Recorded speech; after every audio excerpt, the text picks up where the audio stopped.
इसकी मौत में दो चीजें गलत थी। आप समझो, जिस आदमी का बेटा मर गया था वो तो पहले ही मर चुका था। मैं बैठा हुआ बोल रहा था कि हमें तो योगी सरकार से निवेदन है, पत्रकार का आपने इंटरव्यू नहीं सुना शायद वो, कि भैया हमें तो मिट्टी में आपने मिला दिया है, हम ये चाहते हैं कि हमारी औरतों और बच्चों को बख्श दे। जो आदमी हाथ जोड़ रहा है तो आज नेचुरल सी बात है, जो पुलिस को ये बोल रहा है कि हम आपको समर्थन देने को तैयार हैं, हम आप सरकारी गवाह बनने को तैयार हैं, तो फिर आज सोचने की बात है कि योगी सरकार को इसके मरने से कोई फायदा नहीं था। अगर ये सरकारी सब गवाह बनता तो हो सकता है बहुत से नेताओं को, बड़े विपक्ष के नेताओं के भी खुलासे हो सकते थे। तो ये सवाल हमारा है कि आज जब वो 3 बंदे गोली चला रहे थे तो 10 आदमी ने गोली क्यों नहीं चलाई?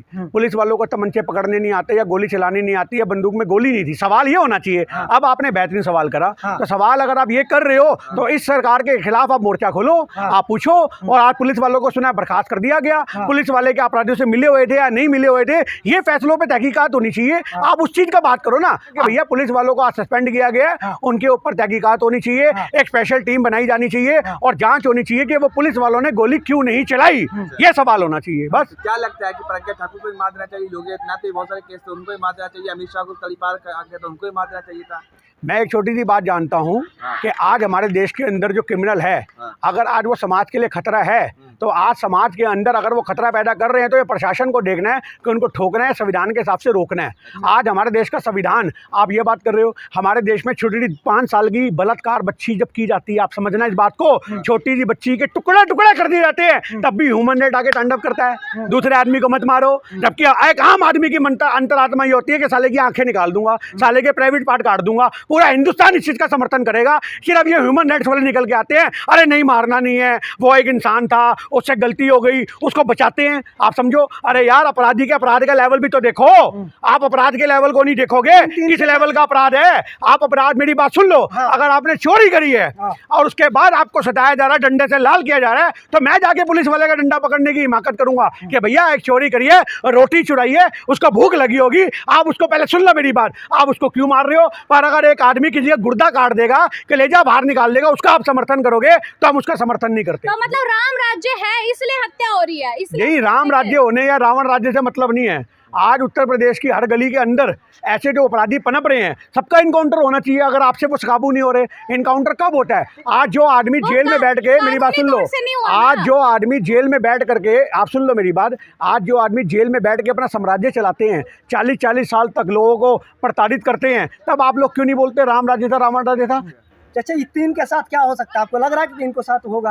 भैया 3 के साथ जो कानूनी सजा बनती है वो दो। आप समझो, आपने, आप मेरी बात सुनो, इसकी मौत में 2 चीजें गलत थी। आप समझो, जिस आदमी का बेटा मर गया था वो तो पहले ही मर चुका था। आप समझो, जो आदमी अपने जवान बेटे की लाश को कांधा देगा, वो आदमी वैसे ही मर चुका था। अतीक अहमद में अंदर से तो एक जो गुंडा था, अपराध था, वो जेल की आपको गाड़ी में बैठा हुआ बोल रहा था कि हमें तो योगी सरकार से निवेदन है, पत्रकार का आपने इंटरव्यू नहीं सुना शायद वो, कि भैया हमें तो मिट्टी में आपने मिला दिया है, हम ये चाहते हैं कि हमारी औरतों और बच्चों को बख्श दिया जाए। जब जो आदमी हाथ जोड़ रहा है तो आज नेचुरल सी बात है, जो पुलिस को ये बोल रहा है कि हम आपको समर्थन देने को तैयार हैं, हम आप सरकारी गवाह बनने को तैयार हैं, तो फिर आज सोचने की बात है कि योगी सरकार को इसके मरने से कोई फायदा नहीं था। अगर ये सरकारी सब गवाह बनता तो हो सकता है बहुत से नेताओं को, बड़े विपक्ष के नेताओं के भी खुलासे हो सकते थे। तो आज जिसको फायदा हो सकता था, ये सोचने की बात है कि वो फायदा किसको हो सकता था। भैया हमने सवाल पूछा था कानून के लिए, जिस तरीके से उनकी हत्या की गई, ये देश संविधान है, संविधान से चलेगा।